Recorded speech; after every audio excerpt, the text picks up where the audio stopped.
men often bond better with joint experience, whereas women can kind of just talk and talk and talk and don't necessarily need that. Obviously, that we don't want to oversimplify things because it's never the case, but a lot of that is to do with the emotional maturity that females develop a lot earlier. Like let's say you're an 18-year-old guy and you want to make male friends. It just feels like gut instinct wise, you cannot just suddenly start opening up to them about how you're feeling and how your life is going. Just instinctively in my brain, that doesn't make sense. Now, if people disagree, I think that's fair enough, and I'd love to have a discussion about it.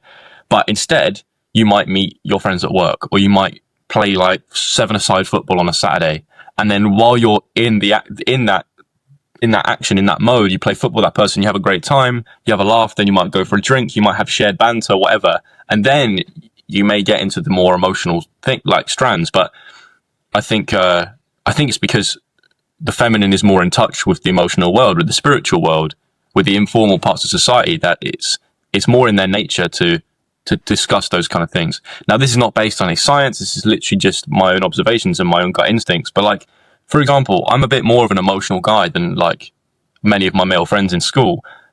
And maybe as a consequence of this, or maybe that characteristic develops because of this situation. But like in school, because of my disability, I never went out and played football at lunchtime. I was in the common room, and many of my friends were female, and we would discuss more like emotional things than I would of my male friends who I just like play Fortnite with. Like, there is a difference. So if anyone's like, has looked at the research on this, I think it's interesting.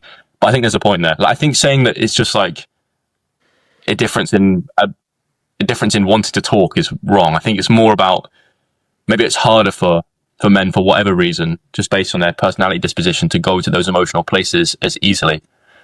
No, that makes sense. If men are less neurotic, then they need an experience to bring that out. They need an excuse or something to happen to bring that out. Yeah, that makes sense. I think being vulnerable as a guy is more threatening. It's more because a lot of your status, let's say, and especially in a male friend group, is about your strength, I guess. Like, it's kind of similar to what we said in the episode with what was her name, Isla, and the other guy. When I said, just based on my gut instinct, there's no like theory behind this, but based on my gut instinct, I'm much more likely to cry in front of my mum or in front of a female friend than like a male friend. Now, what is that? Maybe it's worth me doing a bit of self-work to figure out what that might be. But it is interesting, isn't it? And that's why I hate the connotations that come from people hearing this conversation, because I can feel it as I'm talking, that people will be like, oh, you can't overgeneralize, or you're saying one is better than the other. I'm really not, because the masculine needs the feminine. We need that to become more tender. And we need this like fusion of the two kind of worlds. And being neurotic isn't a bad thing. There was a whole clip we did on YouTube about how I said there's actually a lot of benefits to being neurotic. It just hurts us in this world because it gives us a higher proclivity towards anxiety and depression. Anyway, all that being said, yeah, there's interesting differences. And I think the most important thing is we're not afraid to talk about it. Do you know what I mean? And discuss it and learn about it. Because the more we keep it like silent and are scared to like piss people off, the less we're going to understand this stuff.